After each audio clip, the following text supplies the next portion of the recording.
Friends, tonight we'll build a tank that I wanted to do for a long time.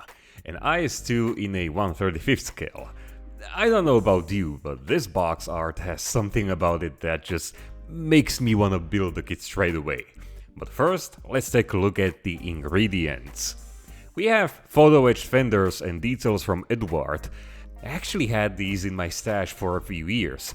A metal gun barrel, a metal and resin tow cables, and metal tracks. I took these from an old IS-3 model, washed them in acetone, and they're as good as new. And, of course, some resin figures to bring this tank to life.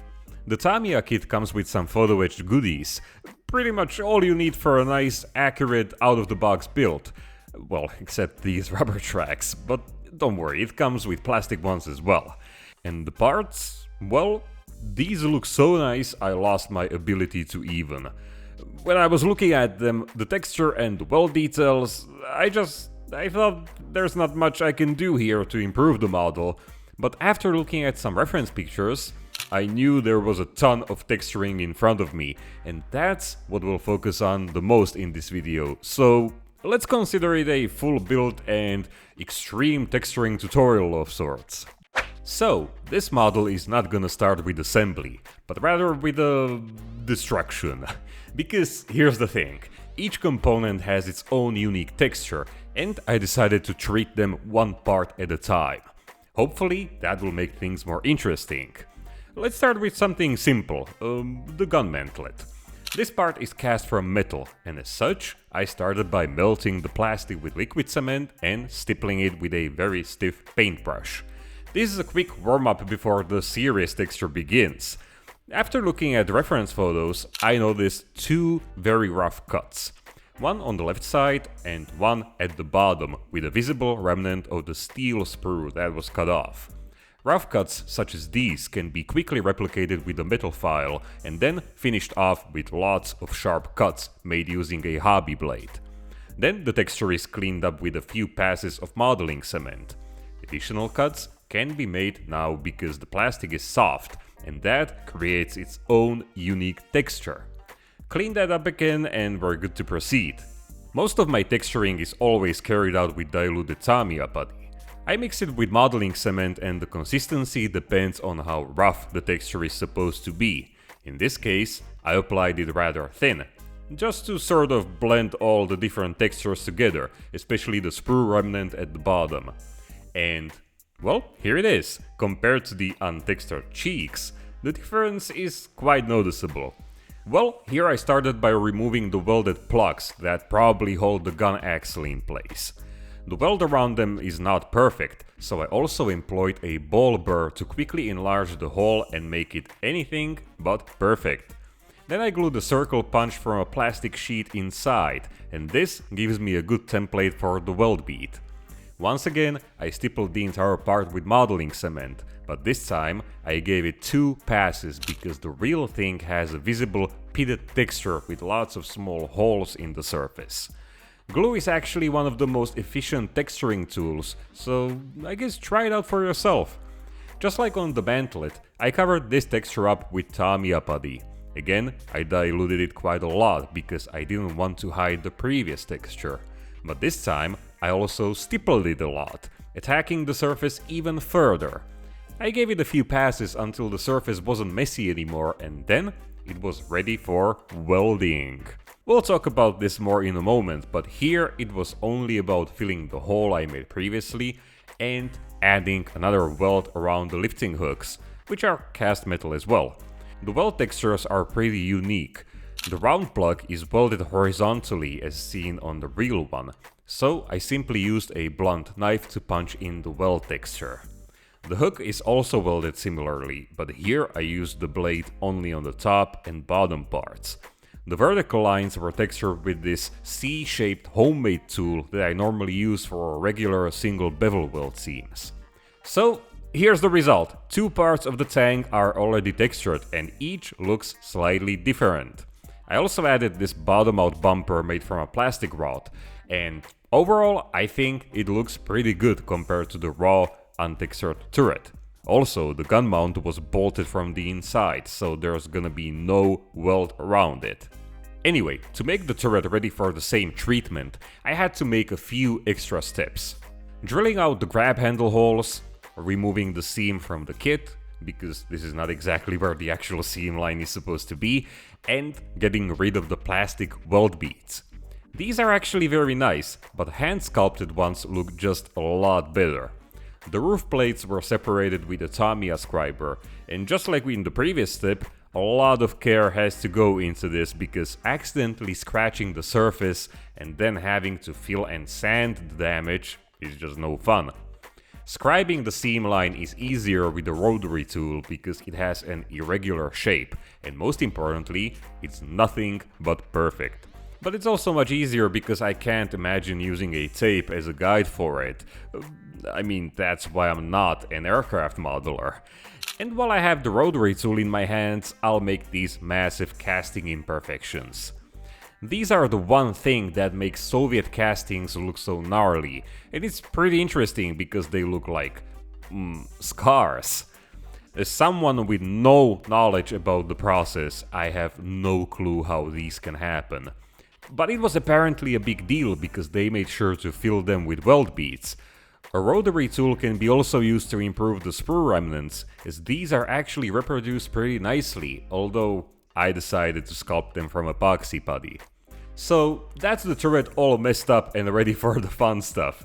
I know it looks awful, but sometimes we have to make a lot of damage if we want to achieve more authentic results.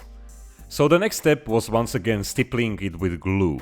On top of making awesome textures, it also softens the gouges created with the rotary tool, blending them into the turret, so to say.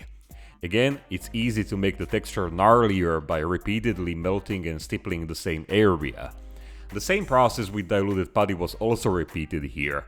It's just about tidying up everything while also further attacking the surface, but also adding some raised texture.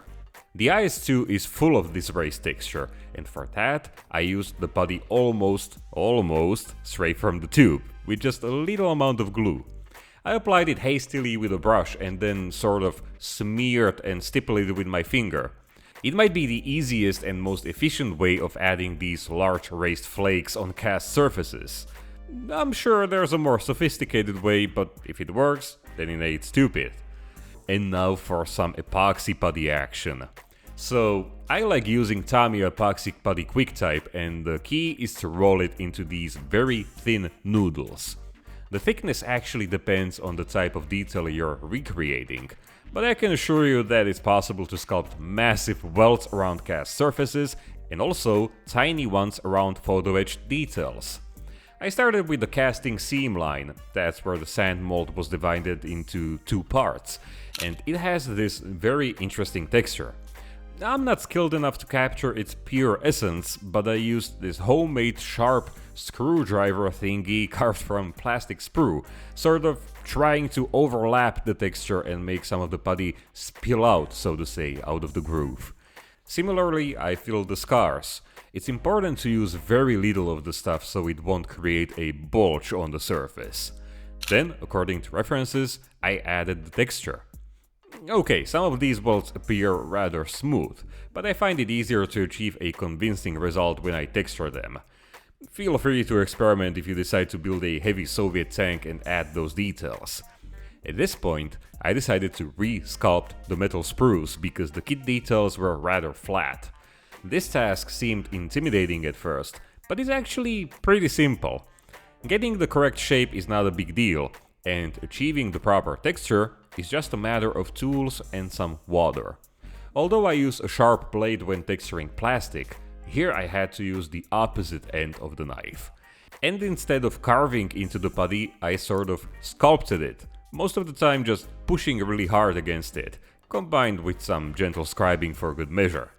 After all of this gnarly texturing, the roof welds were actually pretty easy. I had a reference photo on my workbench, and although it's impossible for me to fully capture the messy look of these welds, I like to believe the spirit of that mess is clearly there. I'd say it's still far more authentic than the kit welds, although those were really nice as well. Considering this kit is from 2007. I already know what welts look like when they're painted, but I wasn't quite sure about those scars and sprue remnants, so I gave them a quick coat of very diluted putty. This will blend them with the surface a little, but it will also give me a better idea about what they'll actually look like. The last welded detail on this turret is the grab handle. I made those using a proper bending tool because there are a ton of them and they have to be identical. They slid into the pre-drilled holes like a dream and I glued them from the inside. Why is that? Well, because there's a weld bead on the outside and I didn't want to mess up those places with super glue. And that's the finished turret, my friends. Some effort, lots of fun, and the end result is full of interesting textures that give it a much more authentic look.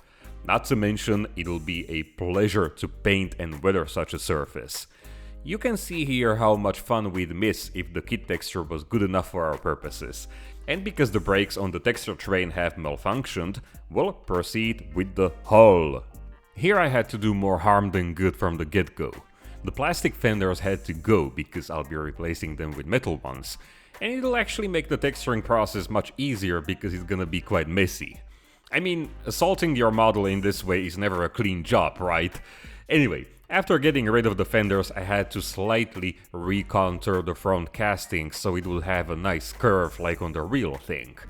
And there's something highly appealing about an IS-2 without any fenders, isn't it? So after giving the front part the traditional glue stippling treatment, I gave it a coat of rather thick putty. Again, this part has its own unique texture, with lots of raised flakes. This was much easier to achieve with one thick coat that I stippled and smeared with my fingers. Mind you, in multiple layers, because the surface is really, and I mean really, gnarly. The middle of the hull is again different. It has a bunch of these dents or craters. Yeah, the scars are the most appealing, but let's take it one step at a time. I already know how much can be hidden with putty, so I added a lot of them. Just small dents and holes with a ball burr. Scars, once again, gouged with a rotary bit. These look a bit different than those on the turret. Maybe the hulls were cast in a different factory or something. This is actually what I love about this process. You can tell a different story with each part of the tank. After giving it the obligatory round of glue, the final layer of diluted putty melted everything together. Compared to the front of the hull, here I used it to just smoothen out some of the texture, as it doesn't contain so many flakes, but rather small pits, dents and scars. Tamiya has replicated the iron sprues on the glazes, but they're again very subtle.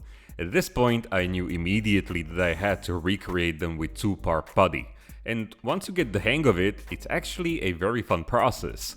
Once again, the texture on the real tank can be quite brutal, and I doubt my creation captures the essence of it.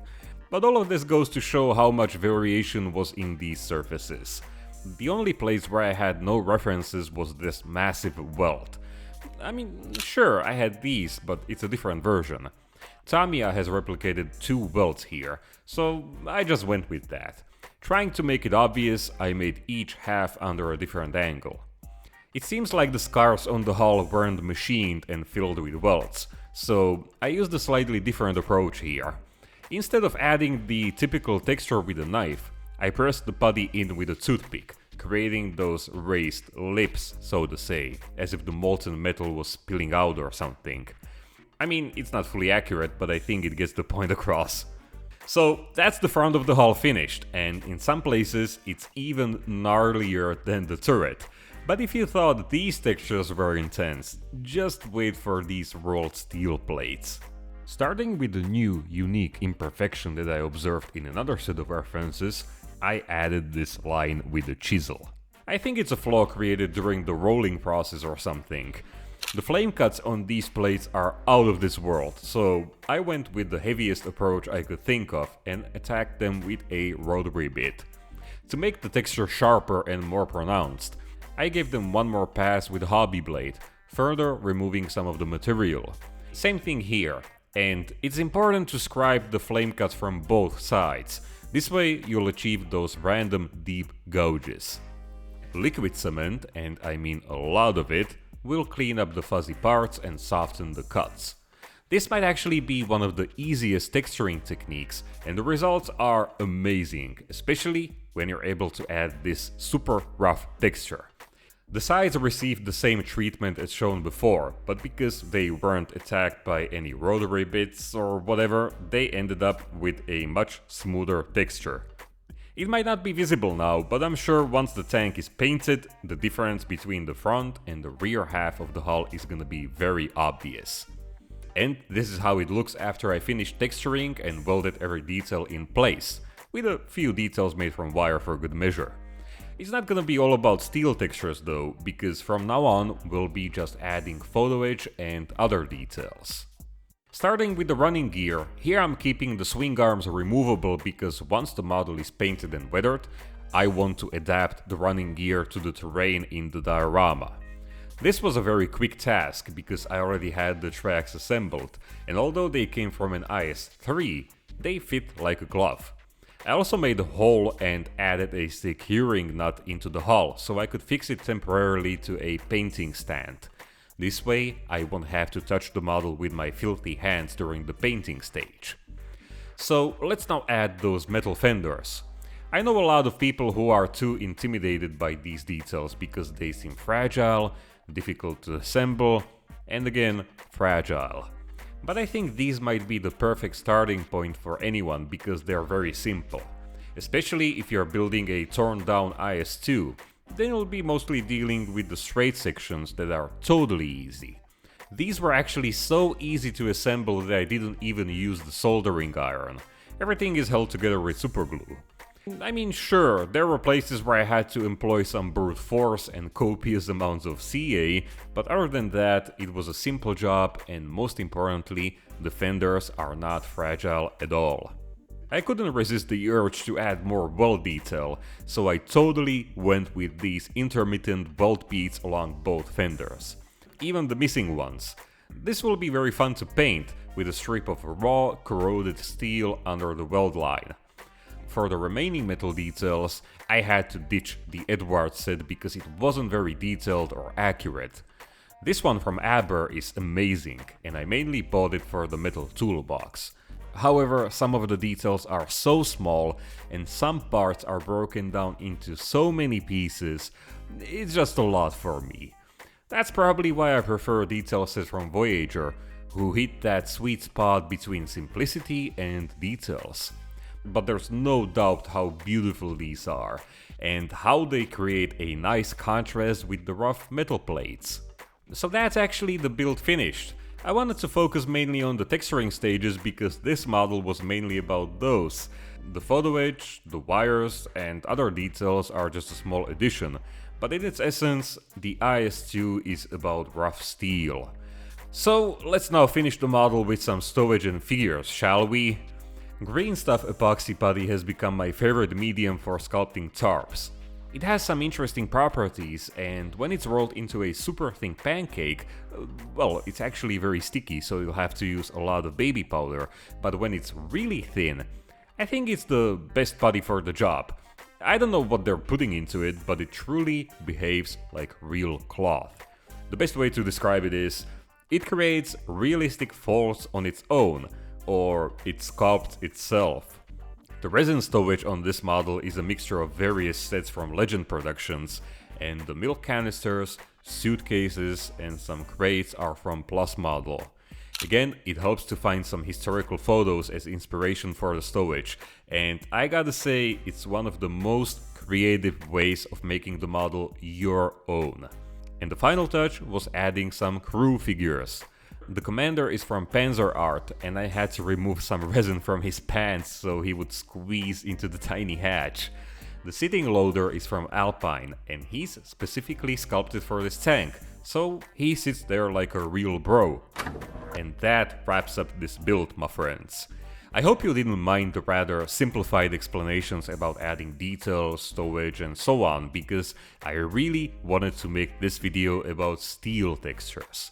Whenever I look at an IS-2 or 3, the first thing I notice is the cast surfaces, and I wanted to focus on that during this build.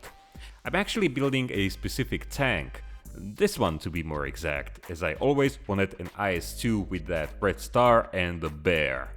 The initial idea that sparked this project, however, is the diorama, and it'll be much more exciting than an empty street in Berlin, but I'll keep that as a surprise for the very end, once the model is finished. That's also why I'm keeping its suspension removable and positionable. Anyway, this time I'm not trying something new as I promised, but I got really excited about this project. So the next video will be about painting a nice, interesting 4BO with large invasion stripes on the turret. I'm not sure what approach I'll take, but it'll most likely be my favorite pose shading.